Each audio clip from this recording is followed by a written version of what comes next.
తెలంగాణలో municipal corporation elections జరిగినాయి. దాదాపుగా అధికార పార్టీ కాంగ్రెస్సే మళ్ళీ అధికారంలోకి వచ్చేటట్లు కనిపిస్తున్నాయి. 2 మినహా మిగతా అన్నీ కూడా కార్పొరేషన్లు గెలుచుకునే అవకాశం ఉందని చెప్పి ఎగ్జిట్ పోల్ చెప్తున్నాయి. ముఖ్యంగా 70% మున్సిపాలిటీలో కాంగ్రెస్ ఆధిక్యానికి అవకాశం అంటూ, ఒక మెదక్లో మాత్రమే బీజేపీ కారు పార్టీ ఆధిక్యతలో ఉన్నట్టు కనిపిస్తుంది. అదేవిధంగా నిజామాబాద్ అండ్ కరీంనగర్లో బీజేపీ ఖాతాలకు వెళ్ళే అవకాశాలు ఉన్నాయి. ఇక ముఖ్యంగా దీన్ని గమనిస్తే అధికార పార్టీకి అవకాశాలు ఎక్కువగా ఉన్నప్పటికీ సత్తా చాటలేకపోయింది కారు పార్టీ. అంటే దాదాపుగా దీని మీద ఉన్నటువంటి అలిగేషన్స్, అదేవిధంగా ప్రజలు పూర్తిగా మార్పు రావడం జరిగింది.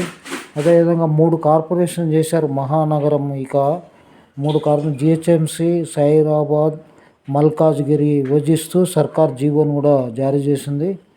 3టికి ప్రత్యేక అధికారి జేఎస్ రంజన్, జిహెచ్ఎంసి కమిషనర్గా కర్ణన్, సైబరాబాద్కు సుజన, మల్కాజ్గిరికి వినయ్ కృష్ణారెడ్డి.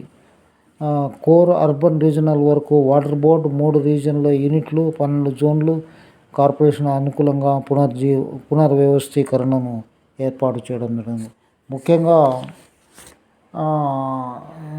ముఖ్యంగా బీఆర్ఎస్ లేదంటూ సీఎం రేవంత్ రెడ్డి తన సొంత ఊర్లో ఓటు వేసుకుంటూ చెప్తున్నారు. తెలంగాణలో కాంగ్రెస్కు తిరుగులేదంటూ ఆయన చెప్తున్నారు. సింగరేణి సీఎండీగా జ్యోతి బుద్ధప్రకాష్ చెప్పడం జరిగింది. ఇక వందే మాతరం పాడాల్సిందే అంటూ కూడా మనకు చెప్తున్నారు. ప్రధాని కళ్ళలో భయం, తెలుగులో వాదనలు వినమంటూ జడ్జీలందరికీ అర్థం కాకపోవచ్చు అంటూ హైకోర్టు తీర్పిచ్చింది. ఇది మనకు ఆంధ్రజ్యోతిలో ఉన్నటువంటి మెయిన్ హెడ్డింగ్లో ఉన్నటువంటి కార్యక్రమాలు. ఈరోజు దేశవ్యాప్తంగా సార్వత్రిక సమ్మె జరుగుతోంది.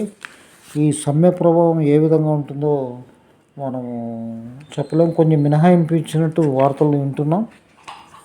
ఇక్కడ ఎల్బీ నగర్లో సాకలి ఐలమ్మ నుంచి ర్యాలీ మొదలై ఎల్బీ నగర్ వరకు వెళ్తుంది. ప్రముఖ నాయకులందరూ కూడా పాల్గొంటారు.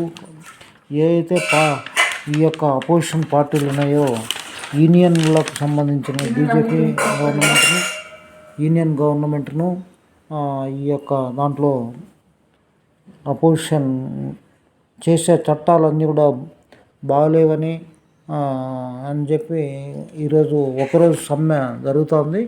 నమస్తే, థ్యాంక్ యూ వెరీ మచ్.